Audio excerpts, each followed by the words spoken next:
Hey Logos users, this is John Davis. I wanted to just make a little quick video on my favorite thing about Logos Bible software, and hopefully it'll help somebody out. I've been greatly helped by watching the hashtag My Favorite Logos videos.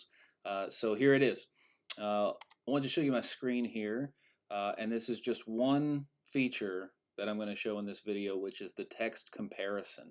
Have you ever seen somebody with an interlinear Bible and it's huge and they've got maybe 3 or 4 translations in it, but it's got to be so thick that they can hardly carry it around. Well, with Logos, I just click on this text comparison thing over here, and I've got my comparison feature to show me these translations right here: the ESV, the NASB, the 1984 NIV version, the newer NIV, the New King James, the King James, the NRSV, the Christian Standard Bible, CSB, the NET, the Net Bible, and the Message. And this comes in really helpful when you're studying if you're not a really big Greek or Hebrew scholar. I know a little bit of Greek, I know zero Hebrew, but this helps me out completely. So for instance, if you look at 2 Peter 3:10 here, in the ESV at the end it says, the earth and the works that are done on it will be exposed. Okay, but in the NASB, it says the earth and its works will be burned up. Seems to communicate two different things entirely. And then you can look at all the other translations. The NIV says laid bare.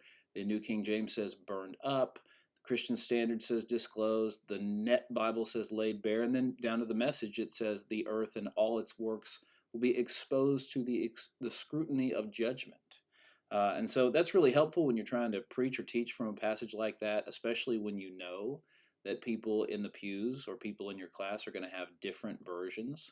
Another one that's pretty helpful for me is Genesis, Genesis 3:16.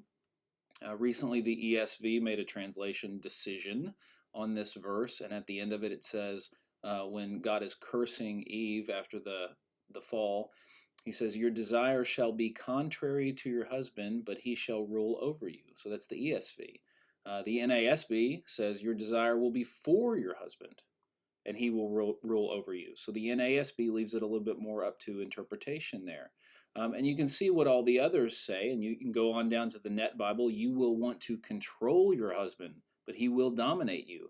Or again, the Message, you'll want to please your husband, but he'll lord it over you. And so you can look at all of these right here, right together, and you can see word for word what the differences are in as many translations as you want.